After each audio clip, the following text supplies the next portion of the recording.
No matter what I do or how many times I clean it out, the good Lord just isn't going to let me have clean pathways this year or clean anything. These are all viburnum blossoms that have come down in our heavy windstorms the past couple of days. Wind and torrential rain. Feel like I'm in Hawaii already. But my tulips are blooming. And I don't know if you can see the blossoms. Yeah, I guess you can. I've got blossoms on my clematis. This is a japonica one, so it'll be nice and purple. My my beautiful lilacs are coming along nicely. They haven't bloomed yet, but we got nice green leaves. And I just thought I'd walk you up this path and show you what's coming up after I removed all of the debris from here, or most of the debris from here.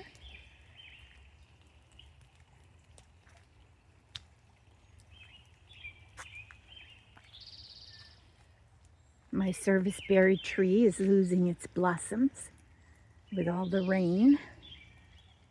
Now these back there, that looks like snakes coming out of the ground, those are Solomon seal. And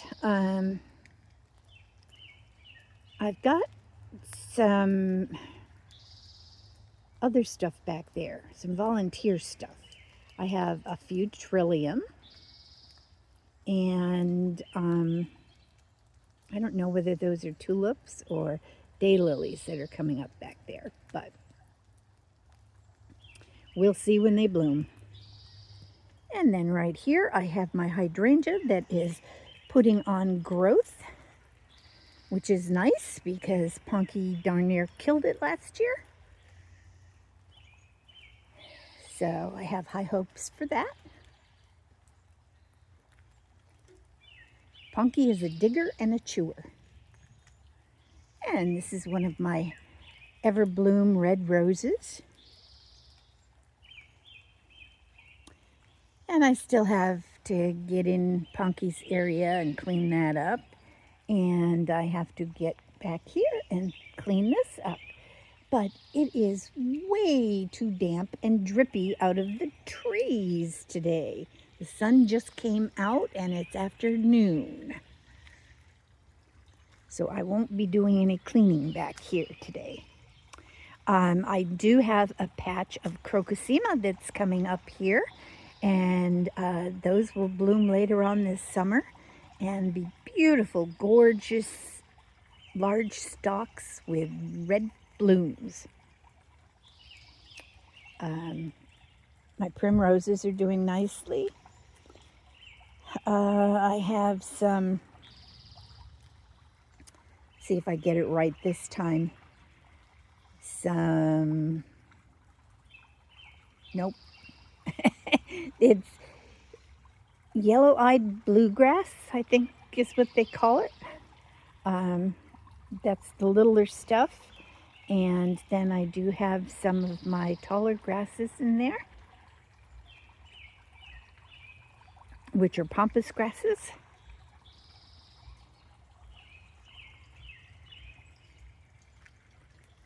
And this is a section, I was so sore when I did all of this that I just left this little section here. But once again, I will be out here cleaning stuff up. My anemones. Another beautiful red rose, Everbloom. Got irises and got a lot of weeds back here that I'm going to have to pull out, and grass because it's overtaking everything, that quack grass. And my purple maroony hellebore is looking all sorts of drab right now, but once the water dries up, it'll perk right up. And this is Chandra's Chinese pistache tree. There, got it. And that is growing great guns here. And those are all lilacs along the fence line. Another rose.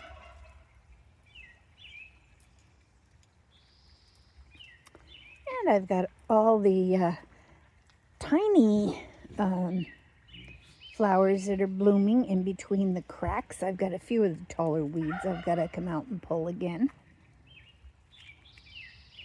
But it is just way ahead of me this year because of all this rain. I'm going to have to check and see exactly what our rain totals are. Everybody's in a drought and we're drowning. And my white iris is doing well. I love iris in the early spring. It gives the bees something to really devour. They love it.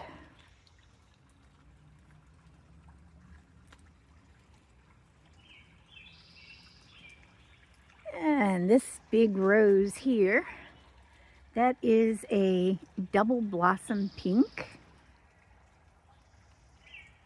And that is some sort of hybrid rose.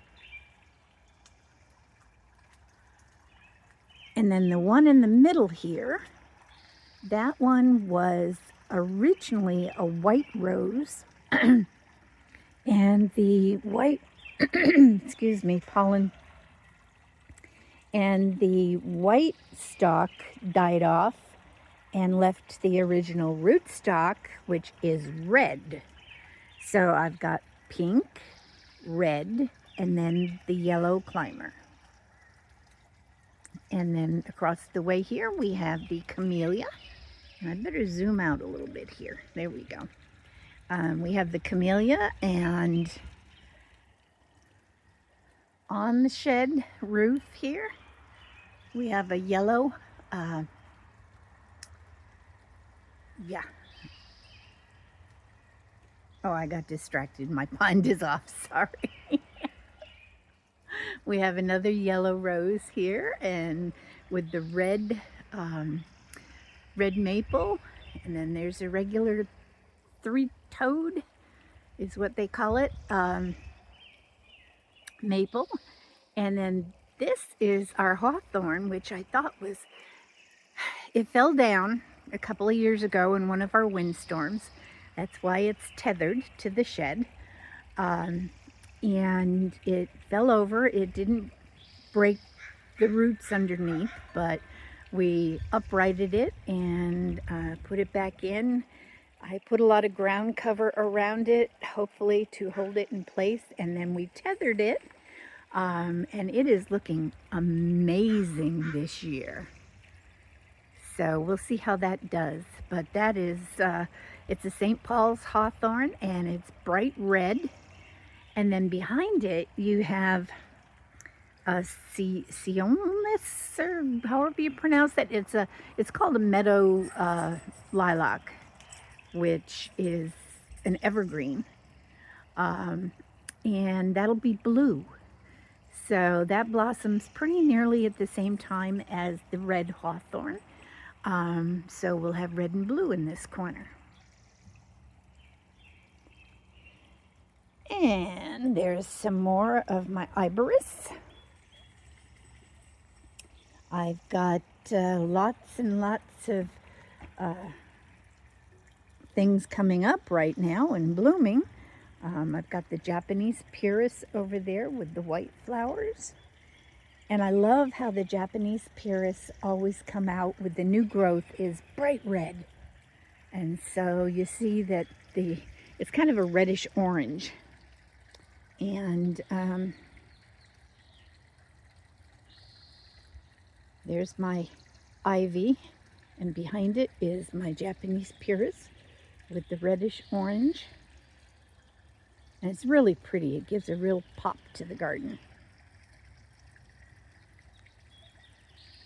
And then behind that I have my white viburnum, and those blossoms come out pink and they bloom over the winter, and then they turn white in the spring.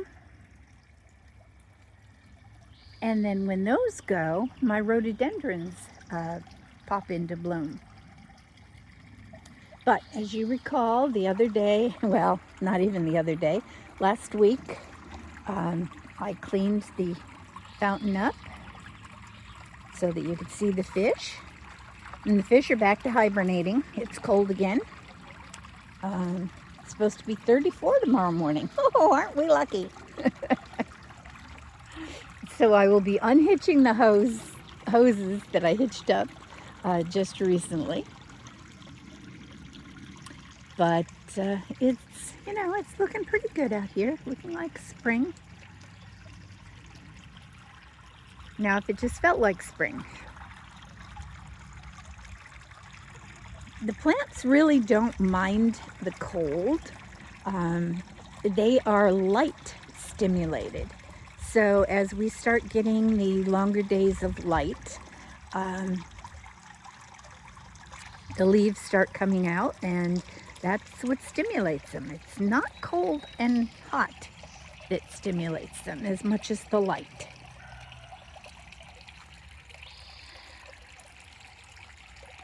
And I have my camera turned to automatic for light adaptation, and unfortunately I'm going to have to turn it to the brightest setting, because when I'm out taking photos here and videos, I can't see my screen, so I have no idea what I'm taking a photo or video of.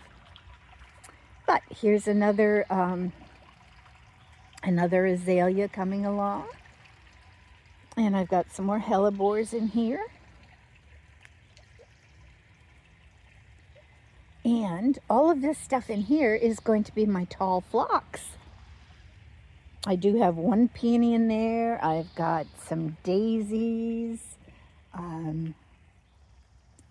Just kind of a bunch of stuff. But this is what is so pretty. This is the Japanese purus. And all that new growth is just a reddish orange. And then through the archways here, which is our pergola, we have the jasmine. And that will be amazing. Every year, that smell just greets you. It just smacks you right in the face when you come out the back door.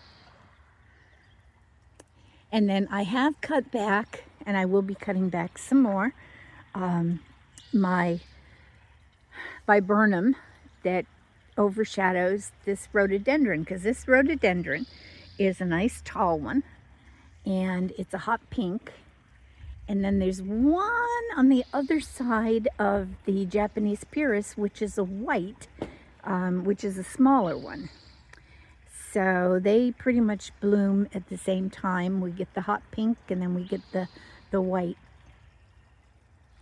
And then around the same time that they bloom, that great big dogwood tree is usually loaded with white blossoms.